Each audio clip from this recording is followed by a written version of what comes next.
actual official part of the Provincetown Book Festival. We had a wonderful evening last night. Frank Gaspar, the poet and novelist, was awarded the Rose Dorothea Award from the Library Board of Trustees, but this is the book festival. Here we are.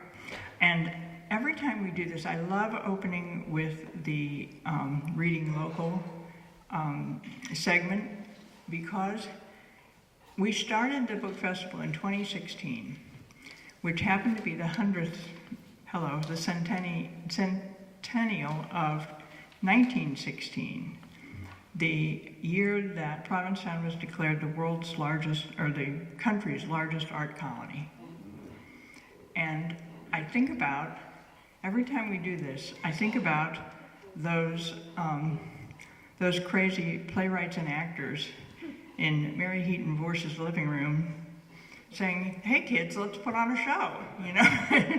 And before you know it, they're producing Eugene O'Neill, with whom no one had ever heard of, doing Bound East for Cardiff, on the water, on a wharf.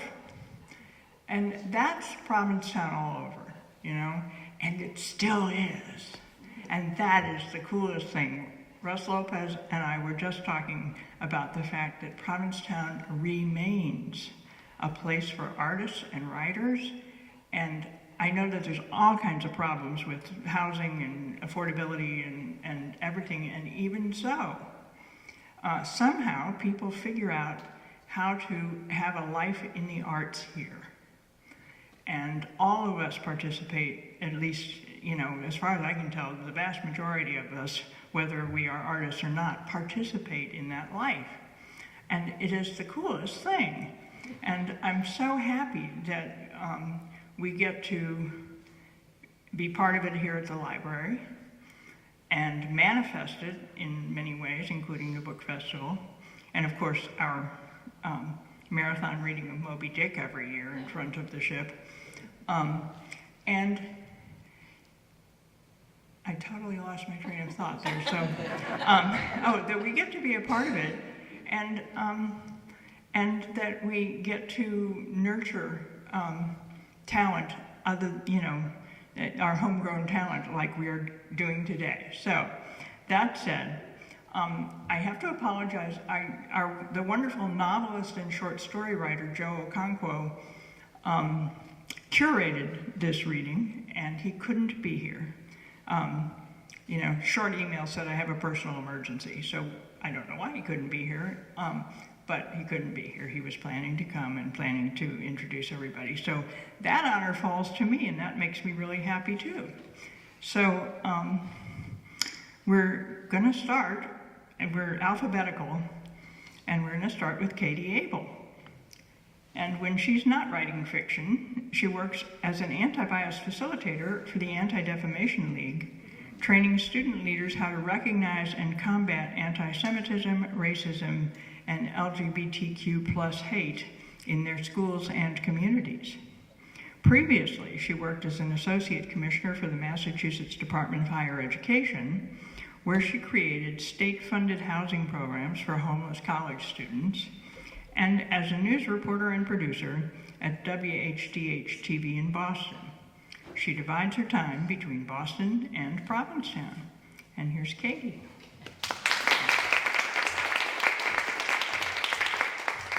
Good morning. It's such an honor to be here. I'm going to read a slice of a short story. And I just asked Nan, since this story as of yet is not published, could we put the rest of the story, if anyone wants to read it, on the book festival website. She said, "Oh yeah, we could do that." After the festival, after she's had a long nap, this rest of the story will be there. Diana hears the bridge, her cue that the song is ending. She lowers her headphones, blows into the mic, and listens for the final flourish of Angus Young's guitar. AC/DC going out to all you guys trucking down the highway to hell tonight. Diana in the dark here, rocking you till dawn on Q95. Another Q classic set with ZZ Top and Joan Jett. It's coming your way in 60 seconds. Diana touches the screen above her to launch the commercial, slips off her headphones and grabs a commuter cup for a quick shot of caffeine. A local car dealer's 30-second spot blares through the speakers. The clock on the wall reads 4:05 a.m. She is halfway through her shift at WQED. When it's over, once the morning drive team has crawled into the studio with bagels, wake-up comedy routines, and trivia contests, Diana slips out. She crosses town to Precious Pooch, where she picks up the keys to the company van and begins the rounds to retrieve her four-footed charges, all in need of a daily romp. Diana takes the dogs to an ice-crusted soccer field to pee and play. She keeps her distance from the other pet owners, huddled together on a bench. They chat and laugh, raising their thermoses and chuckets. Diana stamps in the cold, shivering inside an old leather jacket whose frayed lining no longer keeps her warm. The frosty air enters her lungs sharp as menthol. She's feeling jittery, wishes she had a cigarette. This morning, as she was picking up the dogs, Jack called. "Been a long time since we rock and rolled," he crooned. "How you doing, Dee? Still at the station?" Jack was coming into town for a doctor's appointment, seeing a guy about his knee, and thought he'd stop by if she was up for it. Last Diana heard, her ex was living with a new lady friend, Annabelle, in a seaside town known for its art galleries, drag shows, and the enduring cultural heritage of Portuguese fishermen. Diana had been there a couple of times, hiking the mountainous dunes that rose like camel's humps, the valleys of sand dotted with tendrils of beach grass and scrub pine. She had marveled at the stubbornness of those low-slung trees, their needles splayed like slender fingers, branches bent but unbroken against centuries of unrelenting wind. Annabelle, the girlfriend of Jack, owned a gallery in the center of town. Diana had closely examined her photo on the gallery's website, noticing how Annabelle's jet black bob, short bangs, and bright red lipstick set off her smooth, translucent skin. She wore huge pieces of silver jewelry that coiled around her neck and wrists like sculpture. "Botox, bitch," Diana thought. Annabelle Sawyer has an MFA from the Rhode Island School of Design and enjoys collaborating with both artists and collectors, The bio on the website stated. Diana imagined Jack in a back room varnishing frames or perhaps whittling seabirds from driftwood. She can't remember the last time she talked to Jack. He'd been a musician when they were together, his rock guitar wailing in skanky clubs up and down the coast. Diana had been the assistant music director at Q95 in those days, back when the A&R guys from the record labels arrived at the station eager to flirt, hoping to coax her into adding some new artist to the playlist. Local musicians like Jack would hover, hoping one of the record company people or DJs would listen to their tapes. The DJs were a motley crew of young dudes, gravelly voiced, cocksure, but they would slip the vinyl out of its paper sleeve as if easing a sleeping newborn from its crib, thumb resting gently on the record's black rim, index finger balancing the disc by its center hole. Diana remembered watching Eddie, one of the jocks on Afternoon Drive, lowering a record onto a turntable that flanked his console, then tipping skinny lines of cocaine into the record's spiral grooves. The A&R guys, the sales reps, even the station GM, all crowding into the studio with rolled-up dollar bills, heads lowered, rolling as they tried to catch the powdery spokes of a spinning wheel of coke. Now, when did Jack's band break up? Diana can't remember. But after the band, she recalls, he worked construction. She used to tease him. "You were rocking and rolling up there on stage, and now all you're doing is rolling rocks." He didn't care. The money was good. "Dirty deeds, not done dirt cheap," he'd tell Diana at night, grinning as he unlaced his steel-toed Wolverines. Diana wonders what he looks like now. Back in the day, Jack epitomized the emaciated rocker, flat torso folded over his Stratocaster, long hair flapping on stage like kite strings, carrying the music into the club's rafters. She stands outside the apartment doorway and peers down the stairwell, watching Jack's head bob as he trudges up 3 flights. The long blonde locks are long gone. She sees a gray-haired guy gripping the banister tightly, knuckles white, panting. At the top of the landing, he moves in for a hug, but Diana steps back. Jack wipes his forehead and raises his hands in surrender. "I come in peace," he grins, catching his breath. She makes coffee. Jack sits on a stool by the counter, hunched deep in his jacket, blowing away steam rising from his mug. "Whole lot of memories here, Dee. Remember that night? I think it was like 4 a.m. Somebody's coming up the fire escape, and I'm grabbing the hairdryer out of the bathroom to smash the guy's head. But it's just Connor coming up to cook his dope on our stove. You missed the band?" Jack shakes his head. She watches his eyes wander over the worn velveteen sofa, the amplifier they'd lifted from a club which Diana now uses as a plant stand, the concert posters still tacked up with pushpins. His eyes settle on a framed drawing of 2 birds above a bookcase. "The Matisse. You still got that," Jack says, pointing. "I thought you would have sold it by now." Back when she'd had enough of him, it was easy to come to terms on how to divvy up their stuff because neither of them had much. Diana was angry, Jack sheepish. When she asked for the one thing he possessed that might have real value, he surrendered it as quickly as he had their relationship. Jack had pilfered the Matisse, one in a series of lithographs attributed to the French Impressionist, from a glossy-haired college girl from Maine. She bought it back in the 70s at a fundraising auction for Cesar Chavez and the United Farm Workers. Jack didn't know anything about Henri Matisse, except the guy was French and dead. He'd always liked the way the 2 doves curled around each other on the paper, charcoal beaks touching as if sharing a kiss. Diana thought a first grader could have drawn those birds. Still, she's proud to own it. Sometimes, when stepping into a well-manicured home to collect a dog for a walk, she'll admire a painting in the foyer and casually mention that she too collects art and has recently acquired a lithograph by Henri Matisse. Wait for it, she'll tell herself, counting silently to 3. And sure enough, the distracted dog owner will look up, astonished, appraising her anew. The rest of the story you can read online. Wow.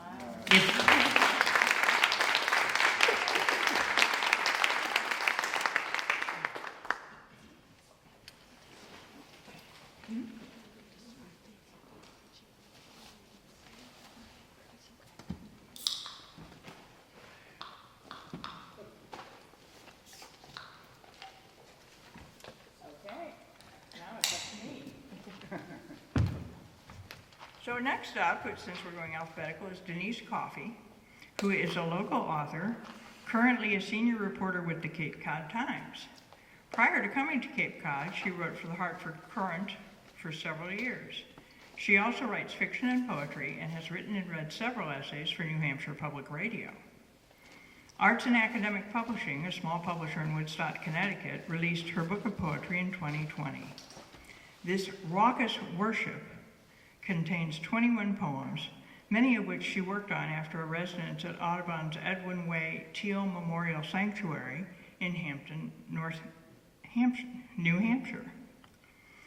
In her earlier days, she taught freshman English at the University of New Hampshire, where she received an MA in writing in 1988. She was the assistant supervisor of the university's Coast Bus Service and later the coordinator of the Non-Traditional Student Center. Her work history has been eclectic. She drove buses, painted houses, worked as an academic advisor, and health insurance correspondent.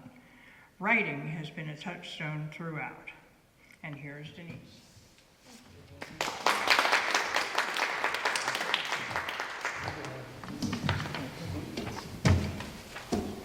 Thanks for coming, everyone. I have 3 poems. Can you hear me? Is this okay? Okay. Did you know I drove a bus? Okay. All right. This poem is from the book This Raucous Worship, same title, This Raucous Worship. The choke cherry's exquisite round buds So small they look like babies wrapped in green linen, or startlingly white. Delicate ferns unravel their soft green fingers in this spring country. Clover erupts on the northern edge of the field. Even the Colorado spruce, a tree the size of my hand, is sending its green self sprightly forward. Every curving inch of the strong veined leaves of the elephant ear weed reach out with green longing and thirst. This weed stalk, its head bent low in humility, knows better than I the worship required here. This patch of land where every plant is welcome to grow. This open sky is ceiling for the great blue heron, winging over the bare acres, over the treetops. This horizon that promises there is so much more to see. Sunlight throws itself against the tops of the broadleaf trees, into the open space of field, over every living thing, even here at my feet, mute as I am. Okay, here's my poem on faith. Pull my pants up. Others have seen the yellow crown, chestnut-sided wonders, the birds necklaced in red, masked migrants and prison-garbed singers of hissing songs. They've seen the furtive heron stalking through green, watery grass, captured the dazzling glitter of thousand-jeweled birds, those with upcurved bills and colorful webbed feet, been visited by the broad-winged, soundless presence of mystery itself. The companions of my mornings were a gray mohawked catbird, a phoebe who kept returning to the same shabby roof.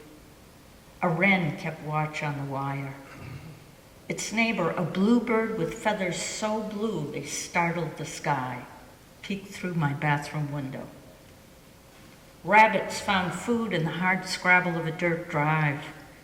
The green fabric of a voluminous field contained goldenrod, wild, incorrigible grasses, lacy flowers cupped open to the sky, yellow lilies with their mouths wide open, walls of patiently laid stone. Several times, birds flew so close, their feathers cleft the air by my head. It was a sound soft and beautiful. Sometimes there are no distinctions necessary, only life and death and the beauty in between.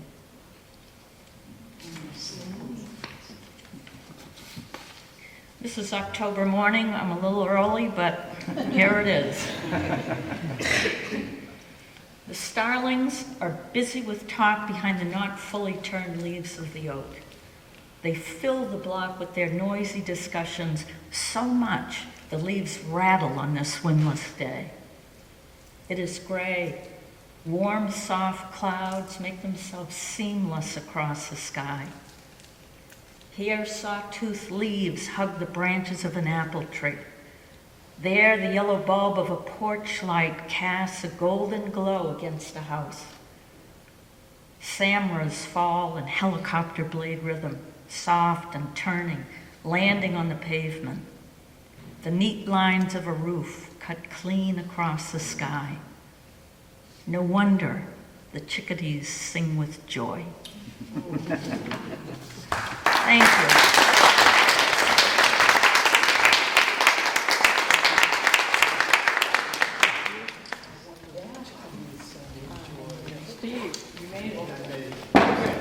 So, next up is Stephen Bruce Meyerson.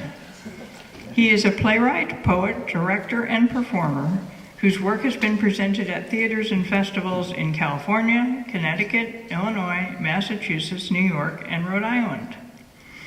On the Cape, his plays have been presented at the Barnstable Comedy Club's 2019 Playwright Festival, for Sailor Beware's series of monologues at Watt, and at Provincetown Theater for the 24-hour plays and the Day of the Dead Festival.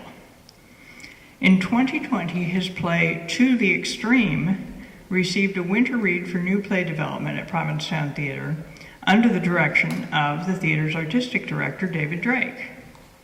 As a poet, Steve has read at open mics at the Writer's Voice Cafe, the Coffee House at the Muse, and the Fine Arts Work Center, where he was twice named a Summer Scholar. He is a member of the Provincetown Playwrights Lab and is honored to have previously been chosen to read his poetry for Reading Local. As an actor, he premiered his solo show, Lost Love Poems, at the Providence Fringe Festival, the Wilbury Theater Group, Rhode Island, in 2022, has acted in readings for the Truro Playwrights Collective, and can be spotted in The Gilded Age on HBO Max. So here's Stephen Bruce Meyerson.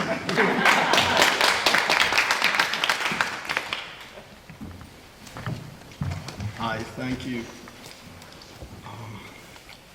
So both of the poems I'm going to read today are about battles. My writing often explores the complex nature of personal relationships set against an environment that's both beautiful and harsh, and Provincetown certainly lends itself to that. It has inspired quite a few of these poems. The first is called Driftwood, and it reflects those conflicted feelings.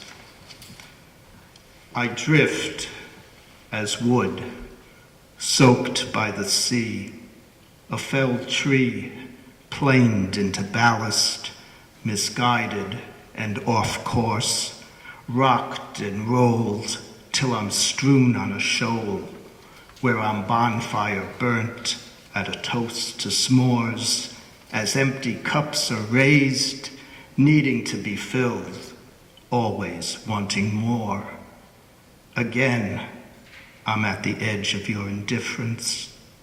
You approach predatorily to lap at my once-soared roots, wanting another taste. Why not lift me once more to dance atop your waves, and with a rough splash at my limbs, hit my trunk and push me down to swallow your salt before we spit each other out, choking. Your touch cools the char over which marshmallows and chocolate melted. Curl back my sweet, bitter, toasted bark. Reveal me, reach me. Extinguish that last lick of flame as you wash over me. And save me. Come closer with your supermoon strength and carry me back to that nude beach from memory, to be salvaged, remembered, and remade beautifully. Fire and water both cleanse, but it is the salt of your sea in my wounds that heals and soothes what's splintered. So tumble and harden me to stone, grind what's gnarled to a matte finish, polish what's left as I drift, petrified. I drift until I land. A lot of my other writing is political and activist in nature. The second poem, called The Precious Lineage of Heritage, is also in part about driftwood, but more than that, it's my response to the battle being waged to save the dune shacks.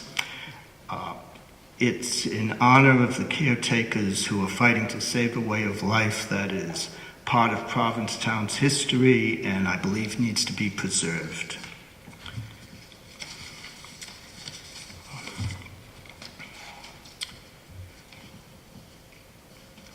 On drifting dunes, in shifting sands, precariously perched, sit sheltering shacks of scrapped and salvaged drifted wood, distressed and weathered, not by the ageless winds and immemorial gales of time, those can be withstood, but by the bullying blasts of wind-whipped sand sent to sting eyes, meant to cause a maelstrom, resulting in a particular singular form of blindness that fails to see the precious lineage of heritage.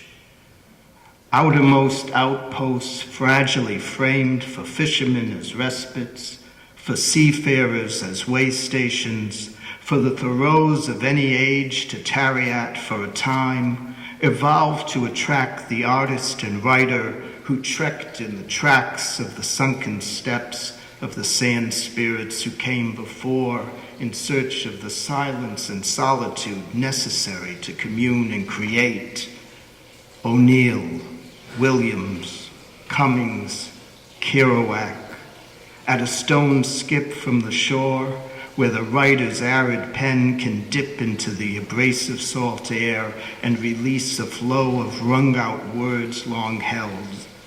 Pollock, Malakote, Margot, Gelb, atop the hilled heights of dunes where the artist's brush can dip into the palette of the sky at its most rare light and pull colors from cloud to canvas. In an act of contrition, in a moment of reflection, of realization and confession, in a place of perspective and communion where illumination is the denouement of observation, an outlook at which one looks, really looks, to see and understand. Chanel, Kemp, Fuller, Bessay, their names slip away. But are they not indigenous, as characteristic to this place as the place itself? Does this concentration of creativity for close to a century not create a colony of artistry that's singular to the sense of this place and its sensibility? Where is the sensitivity sensibly to see that once lost, a living history cannot be replicated or replaced? Del Deo, Tasha, Clemens, et al., and on. It's a way of life, definitive, determinative, always endangered, that needs to be preserved as much as the shore itself, of which they are an inseparable, integral part, living forwardly on the back shore in rough-hewn homes for the sake of art. These human hearts, beating in time with the waves, are in a delicate balance, at the very point where shadow meets light, in this very place where their fragile frames of flesh and wood sturdily stand the test of time as only they could, free, independent, intrepid, romantic spirits. This creative inheritance of inhabitants passed through friendship and family is a bond of connectivity imprinted indelibly in the province lands of Provincetown, chapters in its storied seashore history, for lineage, for heritage, to be honored and defended in perpetuity. Thank you.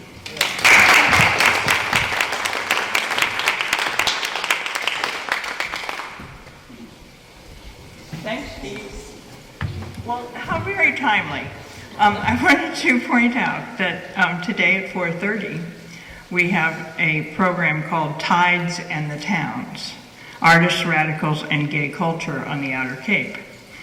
And originally, we have Russ Lopez, who wrote a wonderful book called The Hub of the Gay Universe about Boston and Provincetown. And originally, we planned to have John Taylor Williams, who wrote The Shores of Bohemia about artists and writers on the Outer Cape in the first half of the 20th century. However, he had a bad fall and broke his shoulder and other bones, and he can't make it. So we have, and this is the good news, Jane Paradise, a photographer who has published a book on the dune shacks of Provincetown. And she will be talking about the artists and writers and misfits and people who shaped Provincetown who lived in the dune shacks. So I urge you to check that out at 4:30 today in the spirit of what Steve just read. And now, moving on to the P's, Dan Perdios has been a civil rights activist since he was 19 in the days of Harvey Milk and the gay rights movement. When the AIDS epidemic raged, it was an easy shift to AIDS activism. Dan attributes his survival during the pandemic to the love and loyalty of his dogs, specifically golden retrievers. For the last 30 years, Dan and his Goldens have returned to Cape Cod in the summer to reconnect with his large extended family and to explore the beauty of the Cape and Islands. Dan is an extensively published Penn Grant award-winning journalist. His articles have appeared in magazines and newspapers such as We the People, the Press Democrat, the Bay Area Reporter, the Russian River Times, the Desert Times, in LA Magazine, and the Desert Sun. He is also the author of the book, A Golden Retriever and His Two Dads. In the last few years, Dan has taken his love of nature and his dogs a step further. Now his passion lies with the animal rights movement. He believes animal rights is the new gay rights. He recently bought his first vegan belt, and he is moving more and more to an animal-free diet. And here is Dan Perdios.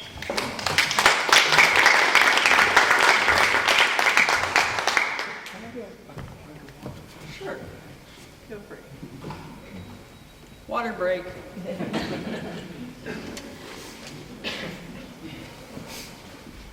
And I have props. They told me I could put them here. Okay. Good morning.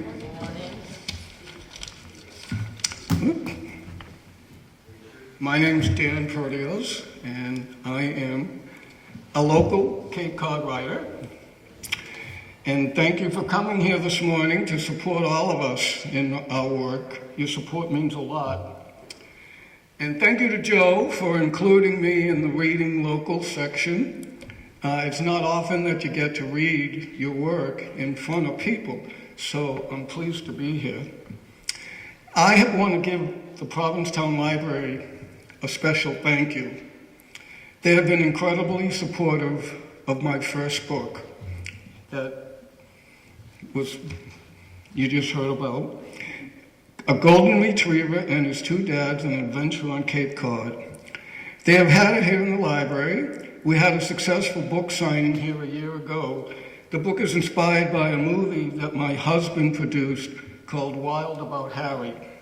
He's the guy over there with the big friendly golden retriever. The book is also available at East End Books. Thank you, Jeff. Let me briefly tell you about my newest book, Rescuing Morgan. It won't be available until late fall, in time for the holidays. But there's the cover of the book, Rescuing Morgan, Love is Just the Beginning. When we rescued Morgan, he was in poor shape. He was turned into a shelter in South LA for biting. He had been sick. He was undernourished, underweight, aggressive, anxious, fearful, angry, all the things that you wouldn't expect from a golden retriever. It was during the Great Recession back in 2008. Foreclosures were rampant. Pets were being turned into shelters or simply abandoned. So I decided that we would rescue a homeless golden. I came to this arrangement thinking that with enough love, he'd be friendly. With enough love, he'd obey. And of course, some standard training that I could provide. I'd done it twice already with my previous two Goldens. Well, I learned quickly that an abused animal, love is just the beginning. This is a story about the first year we had Morgan as we tried to bring him out of that state, out of his condition. It's about the challenges we faced, the mistakes that we made, trying to fit him into our lives and trying to adjust to this abused and fearful animal. It's about how he changed our lives and we changed his. People didn't believe me when I told them that he bit, that he was aggressive, that he attacked. Goldens don't have that kind of reputation. People were always trying to meet him. We'd tell them that he was a Jekyll and Hyde Golden. We called him our little pterodactyl. The section that I'm going to read this morning is called His Ocean Beach Story. It comes in the second half of the book, after a year of boot camp. And I'm not joking, we worked with a police officer for a whole year who trained the police dogs in Palm Springs and Riverside County out in California. And this officer, I'm telling you, he was on me all the time. He trained me. That's really how it ended up being. He was on me constantly, making sure that I did the exercises right. And his name, believe it or not, was Dan LaMaster. Truly, that's how his name was. Okay, so his Ocean Beach Story. At the end of April, we packed the truck and steered north. Another film produced by James, Kim Jong-Ilya, about the children's concentration camps in North Korea, was in the San Francisco International Film Festival. James and I had made the 9-hour trip twice before with Willie, my previous Golden. This would be the first one with Morgan. The weather called for showers off and on all weekend, which was welcome news. Living in the desert, we missed the rain even in the winter. Average rainfall is only 5 inches. In April, a scant .008 is normal. Gloriously, the weather was stormy when we awoke the first morning in San Francisco, a lot like the weather we've been having here. We reached the beach at noon to find a deserted paradise, empty except for the seabirds and surfers. We trudged through the sand down to the shore. I commanded Morgan to sit, and then, as if we were crossing a busy street, I scanned the beach one last time before letting him loose. There was no one in sight. Morgan dashed out into the surf. He hopped and bounced from side to side. I threw a tennis ball out into the water. He leaped above the surf to find it. Then he eyed a seagull gliding just above the waves. He galloped after the bird, full speed ahead, like a thoroughbred. I marveled at his swiftness and agility. He was breathtaking, a thing of beauty. The gull flew further along, always remaining above the water, until he angled out into the surf. Morgan was relentless and prolonged his pursuit until the water became deep enough to impede his progress, and he halted. After a moment, he turned and stared at us as if wondering, what now? I beckoned him back to the shore, but he didn't respond. He remained gazing out into the ocean. We didn't see anything, except for a lone surfer sloshing out behind his board. Morgan tore out, hurtling over the incoming waves. James wasn't sure what our boy was doing, and I pointed. He's going out to that surfer. This isn't good, James declared. Morgan, Morgan, we both shouted. The surfer paddled farther out. A whitecap washed over our dog, and he pierced right through it. Morgan was no longer fearful of the ocean or the waves, like he was back in September at the beach in Malibu. James and I both yelled frantically for him to come back, as he was now up to his chest. Luckily, the surfer figured out what Morgan was doing and caught the next wave back in. Morgan accompanied him in, and I waved a thank you. A dog bounded up out of the ocean and strolled over to us. He was soaked with water, and water dripped from his fur, giving him that seal-like quality for which Goldens are famous. I hadn't seen Morgan look like this before. Just then, a flock of small shorebirds swung overhead, and Morgan was off again, sprinting into the water. The birds flew on with Morgan tailing. After about a half hour, the rain fell harder. Time for us to head back. I spied Morgan ahead of us on the beach, sniffing at something in the sand. I hope he doesn't get into anything, I said, thinking a clump of seaweed or a dead bird. Then I perceived whatever he was occupied with stir.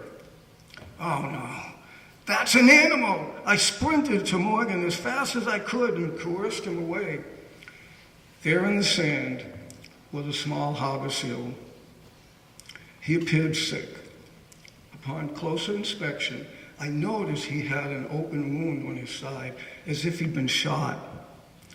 The poor animal had closed his eyes. We can't leave him like this. We need to call the Marine Mammal Center, I hollered to James, a few yards behind me. I had visited the center in Marin once before. I dialed the number and reported the situation. A volunteer informed me someone would be there within 30 minutes. We waited a safe distance from the injured seal. Soon, a guy driving a large kennel and a butterfly net emerged on the beach. We pointed him to the animal. He draped the net over and around the seal and then coaxed the pup into the kennel. Once he had the animal safely secured, we helped haul the crate up the sand and into the back of his truck. James wondered if the poor guy would be all right. The volunteer disclosed to us, this is the third we've rescued in a week. The others are recovering. He should too. He added, good thing you found him, and called, as he might have been there all day and night in weather like this.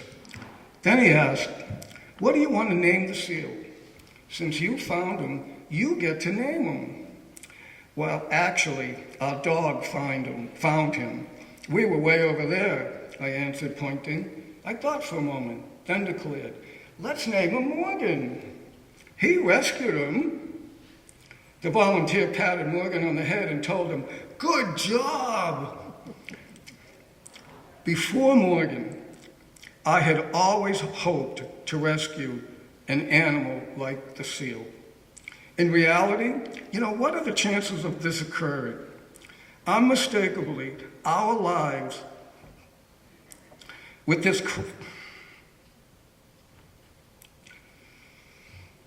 crazy misfit would never be dull. Our very own Jekyll and Hyde Golden, our modern-day pterodactyl. I never imagined that our wild boy Morgan would make it come true. Our rescue boy was now a rescuer. I kept my hero on a leash as we shuffled through the wet sand away from the rescue site, just in case he had any crazy thoughts of returning to the spot. The rain continued falling, and I wouldn't have had it any other way. Ocean Beach. I couldn't believe I was there once again with my dog. I felt like I'd grown up there. I was 19 when I moved to San Francisco. I spent many years coming out here with my previous Goldens. We had so many adventures from one end of the beach to the other. I chuckled when I realized Morgan now had his own Ocean Beach story to tell.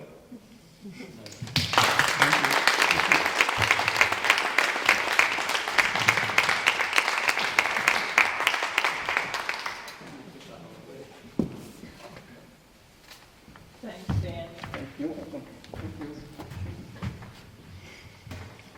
Okay, and finally we have Judith Stiles, who has written for the Italian publication ytali.com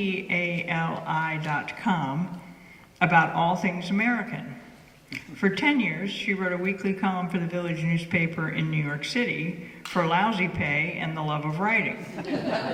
Her literary essays and short stories have appeared in Europa Quotidiano, Zibby Mag, Ex-Puritan, and the anthology Hemingway Shorts. Pheromones and Fusion was published in the New York Times. Judith.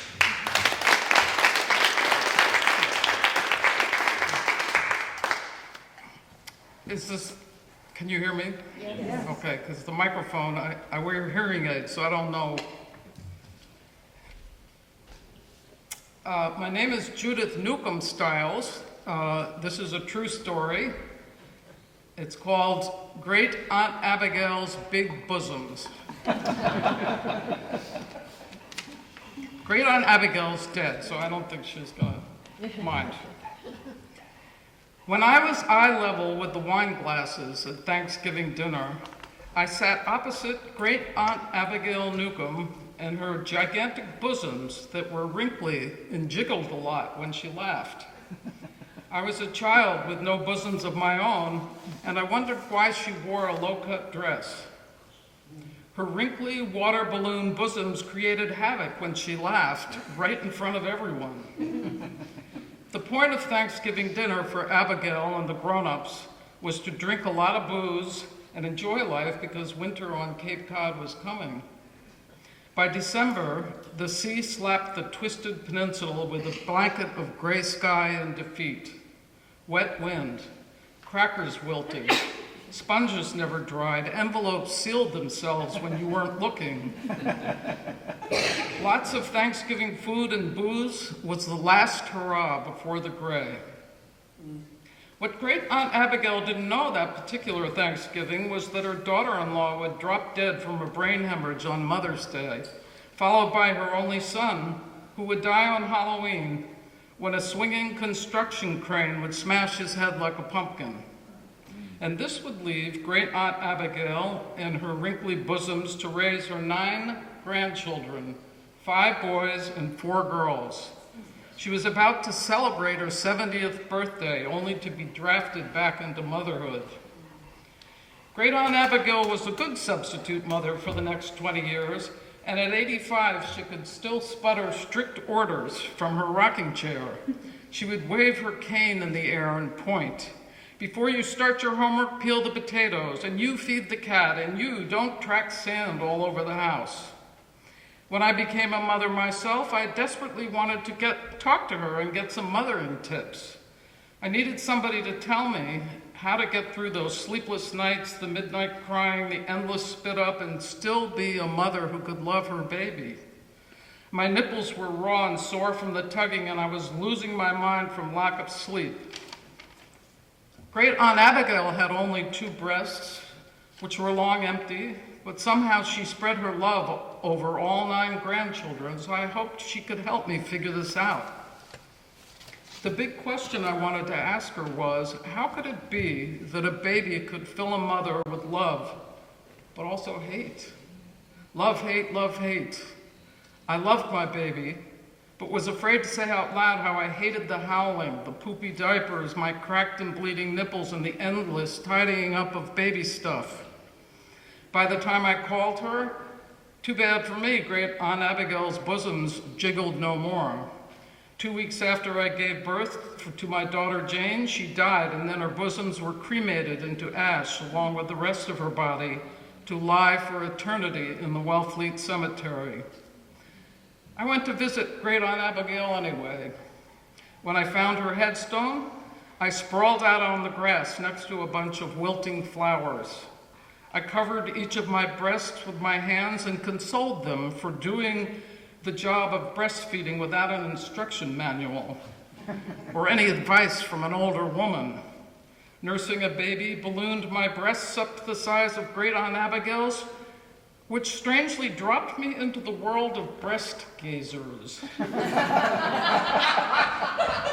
Men whose eyes were too busy scanning my milk machines instead of my face when they talked to me.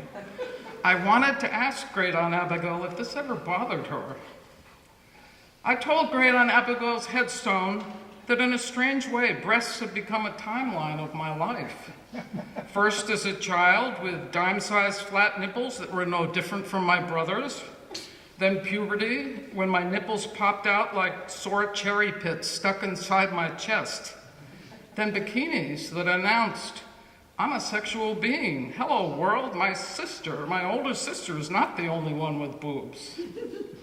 Then with my men, my breasts became doorbells to our love.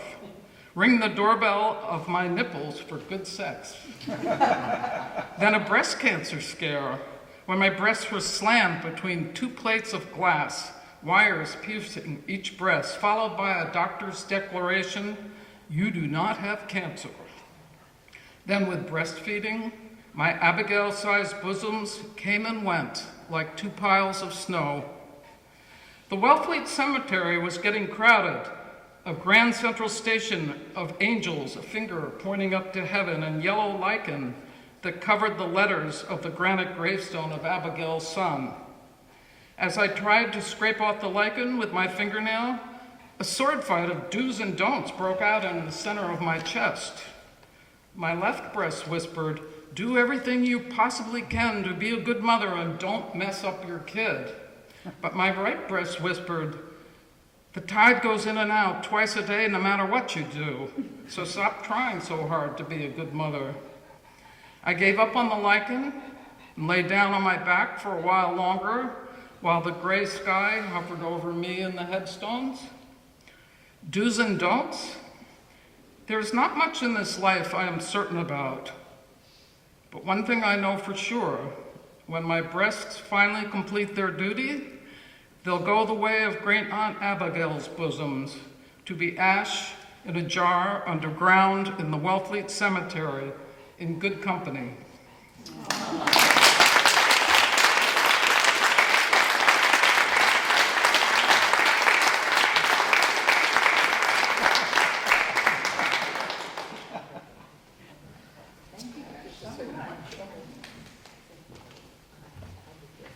I want to thank the readers so much. That was wonderful. Everybody was wonderful in their own ways, and that's so cool. Do you guys have comments or questions for our readers? Any thoughts, any comments, any questions about their process, or? What became of Morgan? Did you ever tame him, train him? What did he ever? Oh, yeah, Morgan Or is that the book that I'm going to? Morgan had an amazing life. He lived until he was 14 and a half. And, the book is a love story. It's a celebration of his life. And, in one section I talk about, this is a dog who came from South LA, and, he swam in the Pacific Ocean, in the Gulf of Mexico, in Rehoboth Beach, on Cape Cod, in Maine. I mean, he climbed the Pacific Crest Trail, and he went up to, 10,000-foot mountains. And, people would tell me, "Oh, I want to come back as your golden retriever." I mean, he just had an amazing life. And he passed away about a year and a half ago.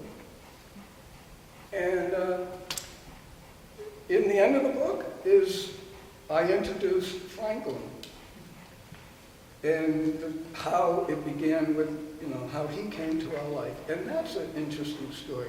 But there's another book coming out. And it's going to be Everyone Loves Franklin. But he is introduced in this book. And so, really, it's a love story. So. Thanks, Dan. Anybody else? Yeah. I don't have a question. I just want to thank you all for coming today. And living here, actually, I live in Truro, but I'm so proud of P-Town, proud of the library, proud of doing this so that you can do this. I really was very moved by your stories, and I appreciate you, coming here today and putting on this festival. It's just a wonderful thing, and it continues the legacy you said of artists being here, so it's wonderful. Thank you. And I want to say, these guys, not only do I thank you for your writing and for the sort of self-exposure that it takes to read it in front of an audience, but for taking the risk of rejection. These guys applied, submitted their stuff to a curated reading, and 5 out of something like 32 were chosen. So, that's a wonderful thing, and I thank the other 27 very much also. For taking that risk. You guys are, artists have to be risk takers, I guess, but I really appreciate it. Thank you. Anybody else? Can we get a picture with all the writers together? Sure, you want to come on up? maybe on the dash? And I'll get out of it. Franklin has 18,000 followers, and I'm sure they all want to see you all. Can you come up on the stage? Come on, can you come up on the dash?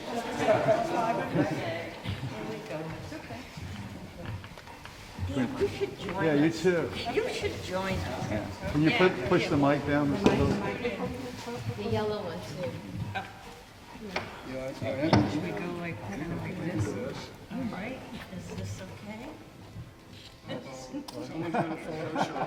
Here it comes. He's there, celebrity. Come on up here if you like. Come up. Franklin, come on.